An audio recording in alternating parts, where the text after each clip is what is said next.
Have you ever felt like you're capable of something more? But for some reason, it's like you can never bring yourself to take any action. Like there's a version of your life that could exist, a version where you're disciplined, consistent, actually doing the thing that you keep saying you want to do, but instead, you're just stuck. And not because you can't move forward, but because you simply won't. If I were to ask you, what would your dream life look like? I'm sure you'd be able to imagine something for yourself. In fact, I encourage you to pause the video now and really picture your ideal life. Did you do it? Don't lie to me, Walt. Maybe for many of you, an ideal life includes things like a chiseled physique, a nice car, a romantic partner, maybe even a house with kids and a dog.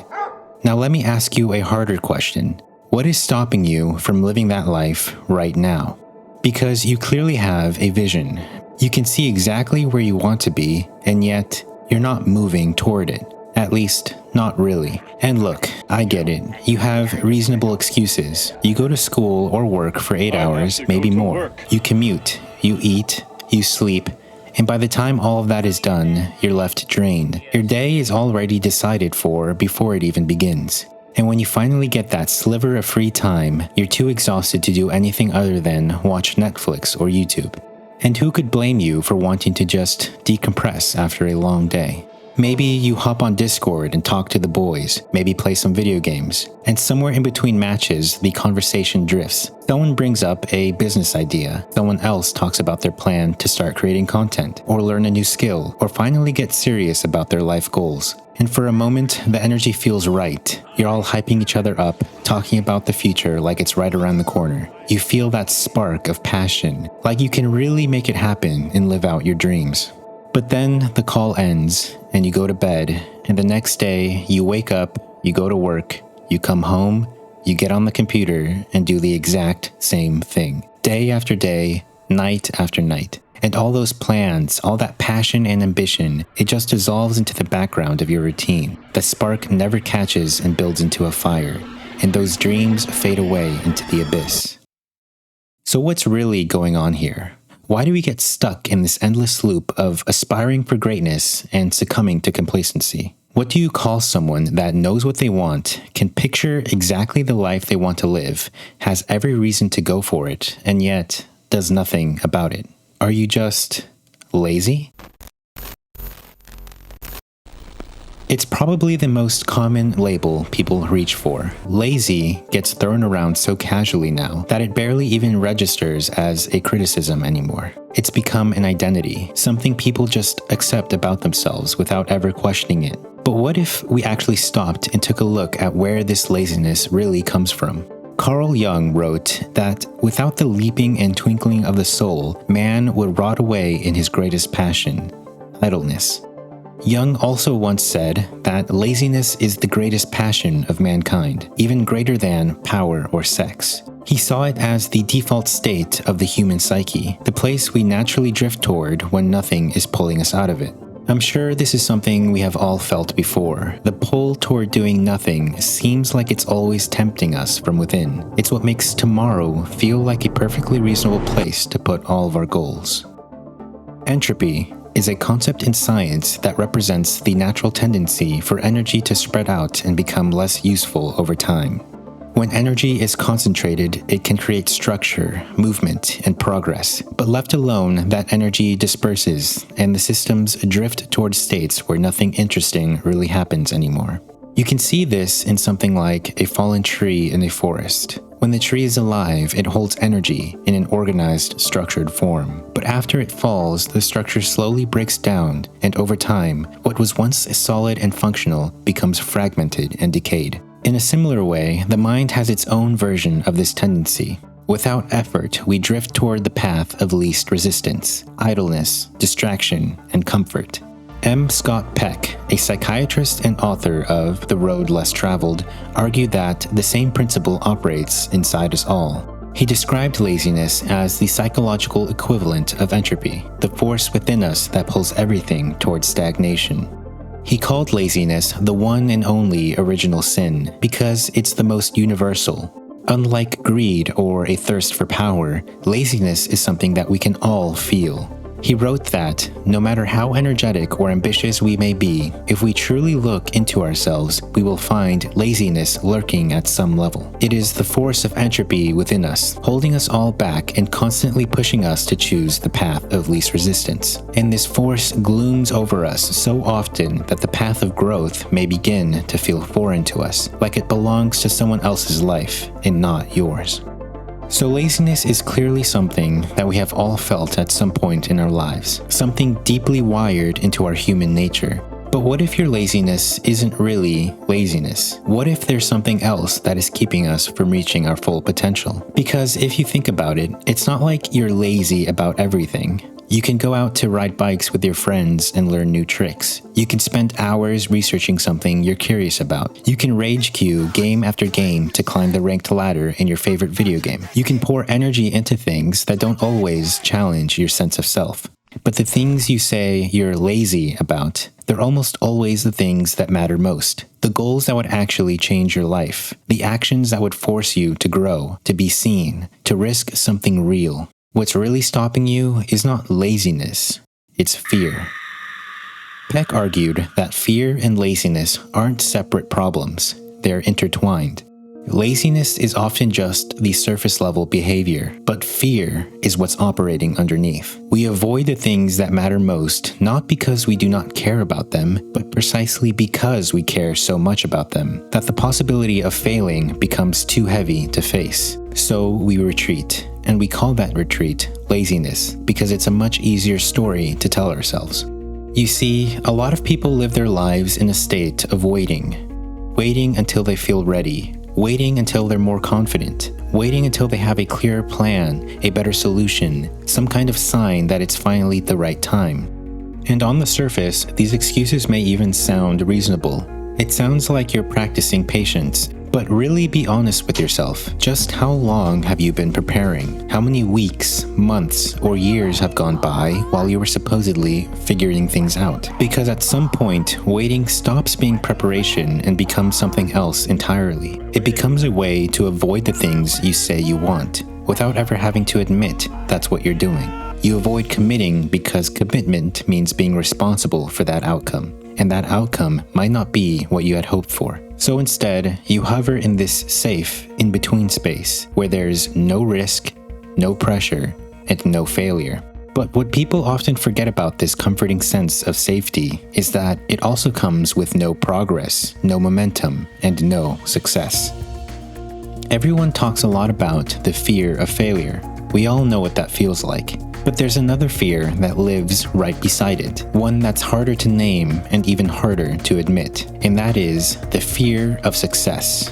Because failure, as painful as it is, doesn't actually demand anything of you. You try something, it doesn't work, and you go back to where you were, maybe a little emotionally scarred, but given enough failure, you begin to become numb to it.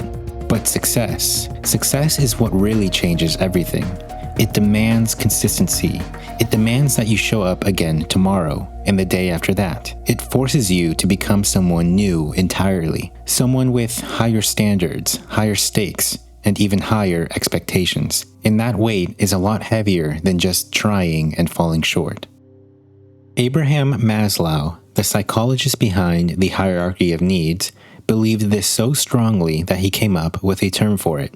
He called it the Jonah complex, named after the biblical prophet Jonah, who tried to run away from the destiny God assigned to him. Maslow observed that we all possess an impulse toward our highest possibilities, and yet very few of us ever move anywhere close to them. Again, it's not because we can't, but because we fear our own greatness more than we desire it. He argued that we enjoy and even thrill to the godlike possibilities we see in ourselves, and yet we simultaneously shiver with weakness and fear before those very same possibilities. Now let's think about that for a moment. The thing you want most in this world is also the thing that terrifies you the most, not because you doubt you could have it, but because some part of you knows exactly what it would demand of you if you did have it. The psychologist Otto Rank offered perhaps the most striking explanation for why this happens. In his book, Art and Artist, Rank argued that human beings are caught between two fundamental fears, a fear of death and a fear of life. But the fear of death isn't just about physically dying. It's also the fear of psychological death, the fear of losing your individuality, of being swallowed by conformity, the fear of being average. And it's this fear of death that pushes you outward. It drives you to differentiate yourself, to create, to build something that proves you are here. It's the force behind ambition, the part of you that refuses to accept a mediocre existence. But at the same time, there's the fear of life, which pulls you in the opposite direction. The fear of life is the fear of standing out too much, of becoming too different and stepping too far beyond the comfort of the familiar. Because in reality, individuation has real costs. It can feel isolating. It can invite judgment, ridicule, or sometimes even rejection. Because after all, the world doesn't always reward people who break away from the norm. And so it feels like you're pulled in both directions at once. The fear of death says, become something, yet the fear of life says, stay safe. And for most people, the fear of life always wins, because safety is immediate and greatness is uncertain. So most people do something that seems counterintuitive. They keep their potential boxed up and locked away, because as long as it stays untested, it can never be disproven. They get to carry this quiet belief, I could have been great, without ever risking the possibility that maybe they couldn't. And that belief becomes more comfortable than any truth ever would. The people who never test their true potential never grow. Instead, they dream endlessly about who they could become. They imagine the career, the life, the person they want to be. But the moment life asks them to actually become that person, to commit to something that might be difficult and uncomfortable, they pull away. Because living up to your true potential requires sacrifice. It requires you to let go of the fantasy and embrace reality. And the real version of your ideal life can be messy. The real version has constraints, demands, and responsibility. And not to mention that it doesn't come with any guarantees. And this is what drives people to inadvertently choose to stay stuck, always imagining but never becoming. And so from the outside, it looks like laziness, but on the inside, it's something far more complicated. It's the mind protecting itself from the terrifying possibility that you might actually have to become the person you've been dreaming about. Nietzsche understood this. He wrote that we fear our higher self because when it speaks demandingly. It asks you to sacrifice comfort, to endure difficulty, to become someone who can carry more weight than what you're currently willing to bear. And most people would rather live with the fantasy of who they could be rather than face the reality of what becoming that person actually requires. You are not your potential. You are not the things you could do or the person you might become. You are your choices. You are what you actually do, day after day, when no one else is watching. Every time you choose inaction, that is a choice. A choice to stay where you are, a choice to avoid the discomfort of growth. And over time, those choices become more than just a pattern. They become your life, and not the life you imagined, but the life that you settled for.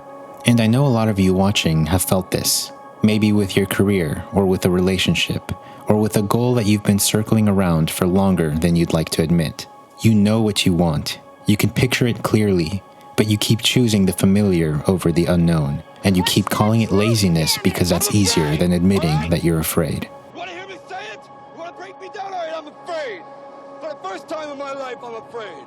There is no perfect moment. There never will be. There is no version of success that doesn't come with uncertainty, responsibility, and risk. You will never feel fully ready. At some point, the question stops being, what if I fail, and becomes something heavier? What happens if I never try? Because one of those questions keeps you safe, while the other one moves you forward. And if you keep choosing safety, if you keep hovering in that in-between space where nothing is risked and nothing is built, you won't just avoid failure, you'll avoid your life. And one day, you will look back and realize that the problem was never about laziness, and it was never about a lack of potential, because the potential was always there. You were just too afraid to use it.